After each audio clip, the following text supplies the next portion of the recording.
जय सर्वज्ञ लोकलौकिक उड़वत देखे, हस्तामल जो हाथ लीक जो सरब विशेखे। छहो दरब गुण पर जय काल त्रय वर्तमान सम, दर्पण जेम प्रकाश नाश मल कर्म महातम। परमेष्ठि पांचों परम मंगलकारी लोक में, मन वचन तन तिय लाय आनंद सो द्योदोक में। आदरणीय सभी हमारे जिनवाणी के स्वाध्यायार्थी और विशेषज्ञ, निरंतर आत्मसन्मुख वृत्ति की ही सभी को जो वांछा है, ऐसे सभी साधर्मी हम सबको जय जिनेन्द्र करते हुए अब अपना यहाँ पर जो प्रकरण है, क्रमबद्ध पर्याय से आचरण की उपलब्धि, इस प्रकरण पर हम यहाँ पर मैं अपना विवेचन कर रहा हूँ।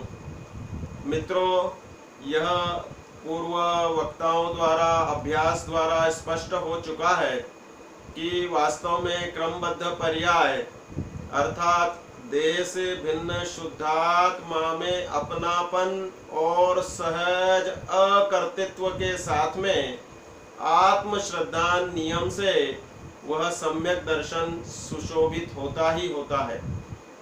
अब हम इस क्रमबद्ध पर्याय के सिद्धांत से क्या आचरण में प्रवृत्ति होनी चाहिए, मैं करनी चाहिए शब्द नहीं बोलूंगा, क्योंकि हम कर्तृत्व के संपूर्ण भार से रहित हैं और इस पुद्गल के क्रिया से संपूर्णतया भिन्न अपना श्रद्धान रखते हैं।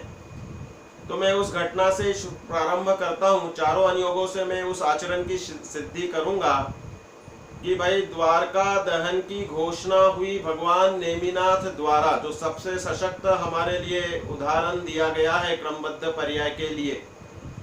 जैसे ही वह द्वारका दहन के लिए द्वीपायन कुमार का निमित्त बनना, यादवों का मद्यपान से उन्मत्त होना की घटना नेमिनाथ भगवान द्वारा समो शरण में उद्धृत हुई, उसी समय ज्ञानी और अज्ञानियों ने क्या आचरण किए, वह मैं उसी हरिवंश पुराण के पेज नंबर 755 से 758 में उनके ही शब्दों में यहाँ बता रहा हूँ कि देखो ज्ञानियों ने क्या आचरण किए और अज्ञानियों के कैसे आचरण हुए।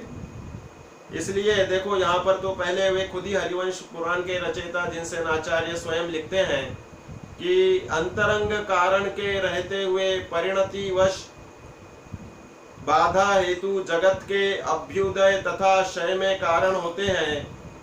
इसलिए वस्तु स्वभाव को जानने वाले उत्तम मनुष्य अभ्युदय तथा क्षय के समक्ष पृथ्वी पर कभी हर्ष और विषाद को प्राप्त नहीं होते। समग्र घटनाएं अपने अपने क्रम में होती हैं। वह संयोग, वियोग या घटना हमारे लिए अनिष्ट इष्ट हम मान्यता वशात उसको करते हैं। घटना तो अपने क्रम में सहज होती है, वह ना इष्ट होती है ना अनिष्ट होती है, इसलिए उसमें हर्ष और खेद करना निरर्थक है। तो देखो अब आगे क्या होता है। द्वीपायन कुमार भगवान के वचन सुनकर संसार से विरक्त होकर तप करने लगे। वे पूर्व देश को गमन करके कषाय तथा शरीर को सुखाने वाला तप करने लगे। द्वीपायन कुमार भगवान के वचनों पर श्रद्धा कर गए। सहज उन्हें अंतरंग में वैराग्य का उद्भव हुआ। द्वीपायन कुमार को जिस प्रकार से मुनिराज अवस्था में वह अशुभ तेजस पुतला का घटना का भी वर्णन आता है, यद्यपि हरिवंश पुराण में उनके भवनवासी देव बनकर फिर नगर नाश करने का वह प्रसंग आता है। तो जब वह अशुभ तेजस पुतला भी तपस्या के मार्फत उत्पन्न होने वाली विशेष रिद्धि निधि होती है।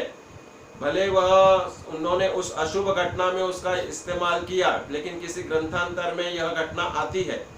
तो कहने का तात्पर्य कि द्वीपायन मुनिराज को सम्यक दर्शन से सुशोभित क्रमबद्ध पर्याय के सिद्धांत पे पूर्णतः श्रद्धावान मानना और उनकी दीक्षा लेना। दीक्षा के बाद शायोपशमिक सम्यक दर्शन है, कब छूट जाए कब मिथ्यात्व में आ जाए कब वे भावलिंग से द्रव्य लिंगत्व में आ जाएं, यह सब अंतरंग परिणति उन व्यक्ति विशेष की स्वयं की योग्यता अनुसार होती है। उसके हम अनुमान मात्र कर सकते हैं। जब तक केवली वचन नहीं कहें तब तक उस बारे में हम बोलने के अधिकारी नहीं है। तो उन्होंने वैराग्य शक्ति प्रकट की और दीक्षा ले ली। फिर देखो, सर्व के हित की इच्छा रखने वाले कृष्ण ने यह घोषणा करवा दी कि मेरे माता पिता पुत्री स्त्रियां या अन्य कोई भी प्रजाजन दीक्षित होकर के तप करना चाहे तो उन्हें स्वीकृति है। 12 वर्ष बाद सब नष्ट होने वाला है, सबको स्वीकृति है। यहाँ तक वर्णन आता है, उत्तर टीकाकारों ने लिखा कि उनके घर का भरण पोषण और आजीविका का बंदोबस्त राजकोष से किया जाएगा। जो दीक्षा लेना चाहते वे ले ले। फिर तीसरा आया, यह घोषणा सुनते ही प्रद्युम्न कुमार, भानु कुमार आदि चरम शरीरी कुमार और अन्य बहुत से लोग दीक्षा लेकर तपोवन को चले गए। देखो, उस समय पे यह घोषणा होते ही चरम शरीरियों का, ज्ञानी जीवों का पुरुषार्थ तुरंत वैराग्य धारण करके और करके हम शब्द बोल रहे हैं, उन्हें वैराग्य हुआ और दीक्षा लेकर के वे आत्म कल्याण में निमग्न हो गए। और ये तो चरम शरीरी थे, उसी भाव से मोक्ष भी गए। रुक्मणी, सत्यभामा आदि 8 पटरानी, अनेक पुत्र वधुएं और अन्य रानियों ने भी दीक्षा धारण की। पेज नंबर 757 हरिवंश पुराण में सबने वैराग्य धारण किया। क्रमबद्ध पर्याय के सिद्धांत को समझने से जहाँ ज्ञान शक्ति प्रकट हुई कि भाई सब कुछ सब क्रमशः है और देह मेरा नहीं है और मैं स्वयं सुख स्वरूप हूँ, आत्मा का और अनात्मा का, शरीर आदि का भेद विज्ञान तो था ही, और क्रमबद्ध पर्याय के घटना से वह मतलब सिद्धांत से पुष्ट हो गया। तो वैराग्य पूर्ण जिनके इसमें जगह, उन्होंने दीक्षाएं ले ली। अब देखो, सिद्धार्थ नाम का सारथी जो बलदेव का भाई था वह भी दीक्षा ले गया। और दीक्षा के पूर्व बलराम ने उससे याचना करी कि मैं मोहजन्य व्यसन में प्राप्त हो जाऊं तो मुझे संबोधन करना, और वो निभाने भी आता है। द्वारका में जो लोग शेष रह गए वे लोग परलोक सुधारने की इच्छा से व्रत, तप, उपवास और निवृत्ति लेकर धर्म कार्य आदि सत्कार्यों में निरंतर संलग्न रहने लग गए। भाई, जिनकी भूमिका दीक्षा के योग्य नहीं थी, अंतरंग सिद्धांत ज्ञान मतलब सम्यक दर्शन के साथ सम्यक ज्ञान था, लेकिन स्वयं की भूमिका का विवेक था कि मैं दीक्षा लेकर के आत्म कल्याण नहीं कर पाऊंगा, तो उन्होंने वह दीक्षा के भूमिका तक नहीं पहुंचे थे। तो घर में रहकर ही व्रत, नियम, संयम, तप, तपस्या, जप, तप, ये सब क्रियाओं से आचरण करना शुरू किया। द्वारका दहन में अब उसके बाद वो घटना हो गई। देखो, क्रमबद्ध पर्याय से सब हुआ, वो अधिक मास को गिनना भूल गए और द्विपायन आए, जो घटना हो गई द्वारका दहन की। उस घटना दहन के बाद में ऐसा लिखते हैं रविसेन आचार्य कि द्वारिका दहन में अनेकों देव कहीं चले गए, वे मानो भवितव्यता को ही सिद्ध कर रहे थे कि वह दुर्निवार है, अन्यथा कुबेर जिसने वह द्वारिका निर्माण की थी वही कुबेर ही रक्षा कर लेता।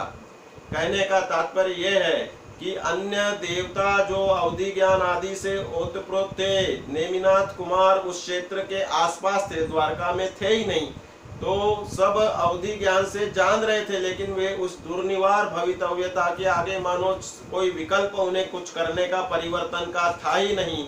ऐसे वे देवगति के ज्ञानी जीव भी उस क्रमबद्ध पर्याय के सिद्धांत को लक्ष्य में लेकर सहज अपने ज्ञातृत्व रूप से रहे थे।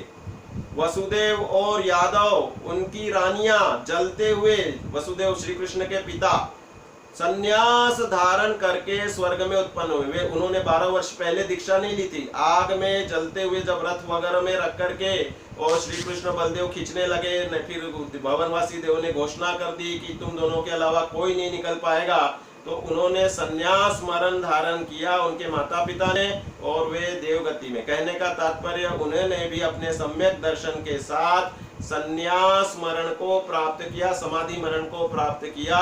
इतना उनने अपना पुरुषार्थ रखा।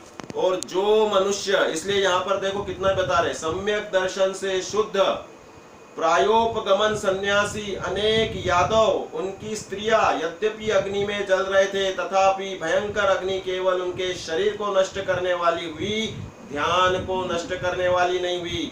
बलदेव के पुत्र जो कुछ शर्म शरीरी थे, उन्होंने वही संयम धारण कर लिया और उन्हें जृंभक देव जिनेंद्र भगवान के समो शरण में ले गए। ये घटनाएं हरिवंश पुराण में हुई। ये हमें दिशा दे रही है कि जब हम देह से भिन्न शुद्धात्मा है और होता स्वयं जगत परिणाम, मैं जग का करता क्या काम, तो सहज द्रव्यान योग के सिद्धांत में मैं प्रवेश कर रहा हूँ। ज्ञान वैराग्य शक्ति नियम से प्रकट होती है। सम्यक दृष्टिर भवति नियतम ज्ञान वैराग्य शक्ति, 136वें नंबर का कलश।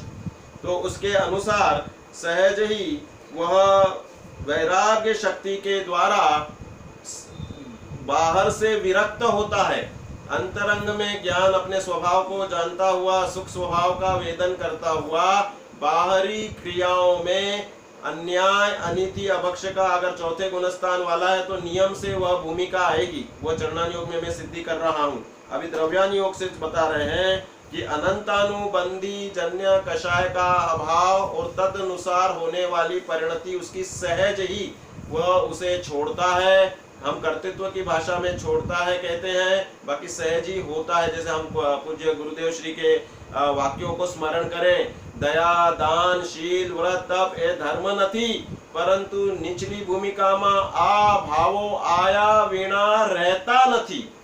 सहज ही आते हैं और उसके अनुसार वह संयम की भूमिका, त्याग की भूमिका, दया दान शील व्रत नियम संयम की भूमिका आती ही आती है। वह ज्ञान वैराग्य शक्ति का सुमेल सहज ही होता है। कर्णानुयोग से अब हम सिद्धि करते हैं कि कर्णानुयोग के सिद्धांतों से क्या समझना, कि भाई परसों नरसों राकेश जी भाई साहब ने बताया था अभी क्रमबद्ध पर्याय और कर्मबद्ध पर्याय। तो कर्मबद्ध पर्याय में अगर हम उसमें उत्कर्षण अपकर्षण उदीर्णा 10 करण परिणामों को भी उसमें ले लें और निधत्ति निकाचित, निकाचित में तो कोई संभव ही नहीं है, वह तो पूरी क्रमबद्ध कर्मबद्ध और क्रमबद्ध को समान सुमेल दे रही है। तो उसके अनुसार जब सर्वज्ञ भगवान ने जैसा देखा है वैसा ही निरूपण है और सर्वज्ञता ही नियम से क्रमबद्ध पर्याय का आधार है। तो इसलिए जो चर्म चक्षु अगोचर सूक्ष्म कर्मान वर्गणाओं से जो 9 कर्म अर्थात द्रव्य कर्मों के निमित्त से हमें मिलते हैं 9 कर्म संयोग रूप में, तो ये संयोग सुनिश्चित है और इसमें मैं कोई फेरफार नहीं कर सकता हूँ। मेरे भाग्य में दरिद्रता या जो कुछ लिखा है वह सहज होगा। मैं संकल्प विकल्प करके नवीन पाप बांधूंगा, इसलिए मैं सहज ज्ञाता रह करके स्वभाव की साधना करूं।